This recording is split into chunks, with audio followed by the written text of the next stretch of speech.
Thank you, Stan. Our next panelist is Susan Lund, who's Director of Research and a partner at the McKinsey Global Institute, which is McKinsey's business and economics research arm, and she's based in Washington, D.C. She has a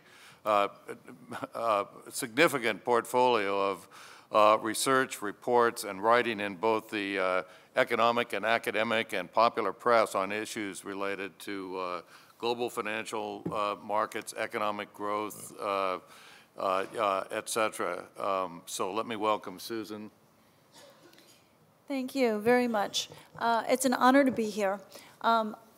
A lot of what I was going to say has frankly been covered by the many incredible speakers before me. You have a report in the packet on your seat. It's called An Economy That Works, Job Creation in America's Future.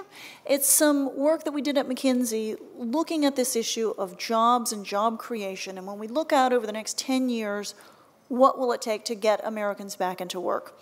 And one of the facts that's been underscored in this report is that indeed workers' skills and education are going to be a critical challenge. It's a challenge today at a time of 9% unemployment, but it's going to be a growing challenge as we move forward. So let me offer just a few more staggering facts to the many amazing things you've heard here today. And then I'm going to share 5 different ideas on concretely what can businesses do and what can we do to improve post-secondary education and make sure workers get the skills they need. So as you look back over the last 3 years, although the country has high unemployment, the number of jobs for college graduates has grown in every single year in this recession. Now, some of you may have 22 and 24-year-olds who don't have a job. I'm not saying there are enough jobs for every graduate that's come out of U.S. schools, but the fact is this country has employed today more people with bachelor's degrees, 1.6 million more than it did at the start of the recession. That's not true for any other group of people with different educational requirements. And the less education you have, the more likely you are to be unemployed today. So while the unemployment rate for college graduates never went above 4.9%, even in the depth of the recession, for people with associate's degrees, it's a bit higher. For people with just a high school diploma, it's higher yet. And then you get to people who didn't even finish high school, and their unemployment rate is standing at 16, 17, 18%. So education matters. Now, a cruel irony, as Carl pointed out, is the fact that we have all these unemployed people. There are companies that we hear from every day who can't hire the people they need. We did a survey as part of this report of 2,000 U.S. companies. 30% said they have jobs that have been sitting open for 6 months or longer because they can't find people with the right credentials, experiences, and skills. It's not just the STEM degrees, although as Carl pointed out, of course, we have a shortage of engineers and computer programmers, but it's all different skill levels. We heard about the need for nutritionists, for welders. We talked to one oil company executive who said they're offering a welder $150,000 a year to go work on rigs, and they can't fill those jobs. There just aren't enough. There's a severe shortage in some of the blue-collar trades. As we focus so much on college, not enough kids are getting the technical skills that they need. As we look forward over the next 10 years, we think that the skills gap is going to grow. So we've modeled out how the U.S. labor force is evolving under current immigration policies and current educational trends, and then where the jobs are likely to be. And what we find is that there's going to be 1.5 million too few people with college degrees. And at the other end of the spectrum, at current dropout rates, we're going to have 6 million high school dropouts who are not likely to find a job in this country. So clearly, improving, enhancing, accelerating the post-secondary educational system is going to be a critical challenge to solving this employment and jobs challenge. So how to do it? I'm going to offer 5 thoughts that have been shown around the country on how to actually get this moving. First has to do with information. There is a critical mismatch of information between what employers need and what students are thinking about when they're choosing their degree program. Think about the very best universities in this country. Think about maybe Harvard or Princeton. An 18-year-old goes in, they maybe take a year of courses, then they choose a major, And at the end of all of that, when they're about to graduate, they go to the career placement office and they see if they're going to get a job. Okay, and that's what's happening in the Ivy League. Now think about the community colleges, the vocational schools, kids who have parents who may not have been to college, who may not be educated themselves, and they have even less guidance. So there's a clear mismatch, and this is a place where business can step in. I mean, just simply creating a national database with clear numbers of jobs, the salaries they pay, and then the requirements for getting those jobs would go a long way towards filling this information hole. Second idea is to have companies get involved with directly improving the quality and quantity of education in their local communities. And I won't spend time on this because we've just heard an amazing example about P-Tech from IBM.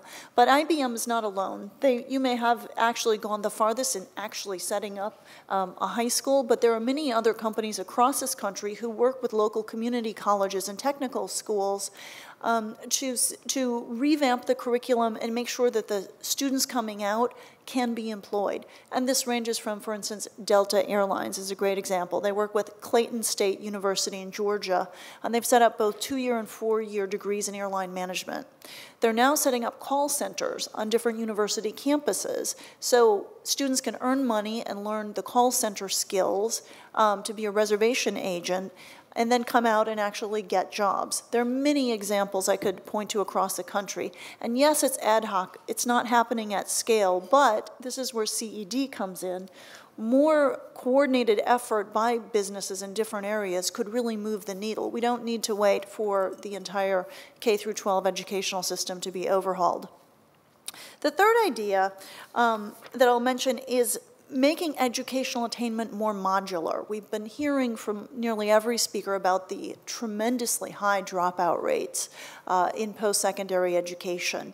And there are a number of different factors at play here. One is simply students don't understand the value of what they're doing. When you interview both high school student dropouts and people in post-secondary education, what the students will say is, it's difficult and I don't see why I need to learn this. I don't see what this is going to do for me. So there's a clear disconnect, and I think one of the IBM program's interesting elements that we need to see more of is this mentorship idea. So letting students, as they're grinding through Algebra 2 and Geometry 2 and wondering, why do I need to learn trigonometry? They can talk to someone and say, it's worth it. This is going to get you a job. At the same time, however, we can make education available in less than 2- and 4-year chunks, which is basically today you have the 2-year option, the 4-year option, that's it.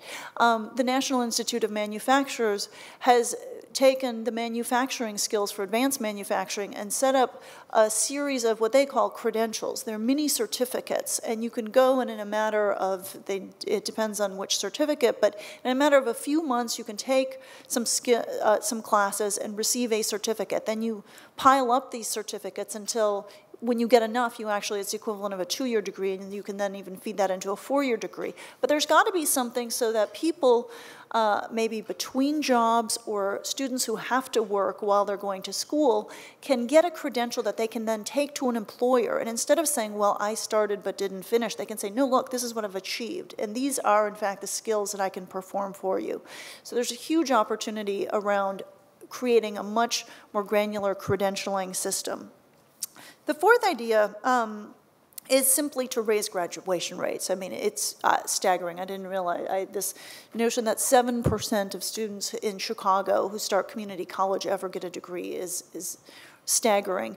There are community colleges, though, who are performing much better than that, and there are different and more interesting ideas on how to do that. One example is in Indiana, Wesleyan University. For its weekend and nighttime program, it has students signing up, and most of them are working full-time or heavy part-time schedules, and they have a rolling curriculum around the year, so they don't start a program, say a nursing degree, until they get a certain number of students sign up for it. And then that cohort goes through the classes together. So you have a sort of a team-based approach where these same 25 students will start the program, they're in all the classes together, and they go lockstep as you would through a 4-year college program, and in this way they encourage each other, and the dropout rates have fallen tremendously, and they get a much, much higher completion rate through the simple cohort model. So there are many interesting ideas on how you can help kids make it through these programs. And then the final area, of course, is cost. And the cost is too high. We consider education a privilege, not a right in this country.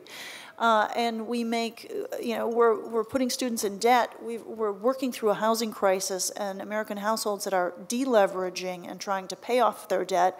We're taking the future of this country, our youngest people, and forcing them to go into debt to incredible amounts to get degrees. There's certainly something about being more efficient with the way universities are run. Carl had some provocative and interesting ideas on applying business concepts around cost effectiveness and efficiency to education, but it's true that there's a huge opportunity, and that would make education affordable and help a broad swath of this country get the skills and degrees they're going to need to succeed over the next decade and beyond.